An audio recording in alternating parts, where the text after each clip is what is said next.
Schizophrenia নামে একটা রোগ আছে সম্ভবত। মানে যারা এরকম ভাবে রাজনৈতিক জায়গা থেকে আবোল তাবোল বলে তাদেরকে ওই রোগে আক্রান্ত, যে মানসিক ভাবে একটা রোগে আক্রান্ত একটা মানুষকে মাঠে ময়দানে আমরা এরকম বক্তব্য দিতে দেবো কিনা।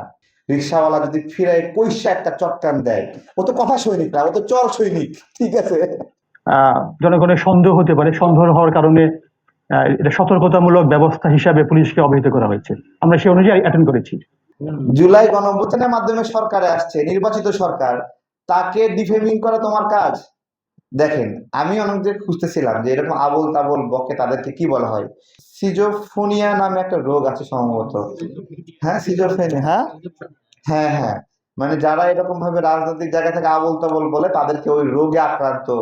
তো আমরা তো বাংলাদেশের মানুষকে তো সিদ্ধান্ত নিতে হবে যে মানসিক ভাবে একটা রোগে আক্রান্ত একটা মানুষকে মাঠে ময়দানে আমরা এরকম বক্তব্য দিতে দেবো কিনা।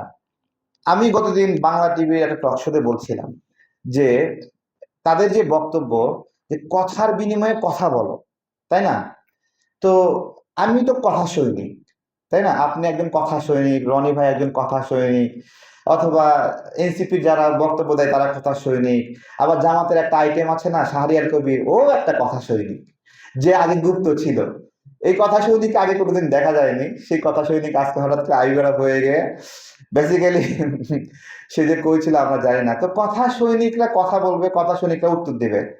আচ্ছা, যে রিক্সাওয়ালাটা কথা বলতে পারে না, হ্যাঁ, সেই রিক্সায় যদি পাটোয়ারি যদি ওঠে, রিক্সাওয়ালা যদি ফিরায় পয়সা একটা চটকান দেয়, ও তো কথা সৈনিক না, ও তো চর সৈনিক, ঠিক আছে। এটা কিছু করার আছে বলেন তো? হ্যাঁ, তাই না? এদের প্রতিক্রিয়া কিভাবে দেবেন? তো আপনার কথা সৈনিকদের কথা আমরা জবাব দেব, কিন্তু নাগরিকদের দায়িত্ব তো আমরা নিতে পারবো না। নাগরিকরা কোন সময় কি হয়, যে দুলু ভাইকে এরকম অপদস্থ করছে না নীলফামারী গিয়ে, শেখ হাসিনার সময় দুলু ভাইকে গ্রেপ্তার করতে গেছিল শেখ হাসিনার পুলিশ।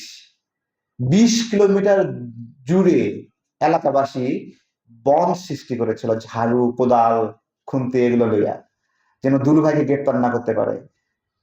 তাহলে দুলু ভাইকে রক্ষা করার জন্য যে এলাকার মানুষ শেখ হাসিনার সময় 20 কিলোমিটার লম্বা বন্ধ দিছে, সে এলাকায় গিয়া দুলু ভাইকে বলবে মাফিয়া, ওই এলাকার মানুষ কথা সৈনিকের মতো শুধু কথা বলবে।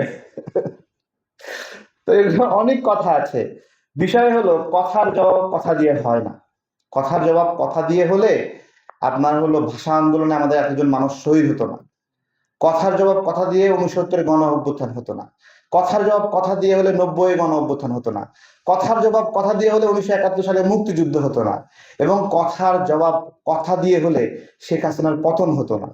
কথার জবাব কথা দিয়ে হয় না। কথার জবাবে ভায়োলেন্স হয়, কথার জবাবে মানুষ উত্তপ্ত হয়, কথার জবাবে ট্রয় নগরী ধ্বংস হয়েছে, তাই না? এখন আমি বলছিলাম যে ট্রয় নগরীতে কি হয়েছিল, যে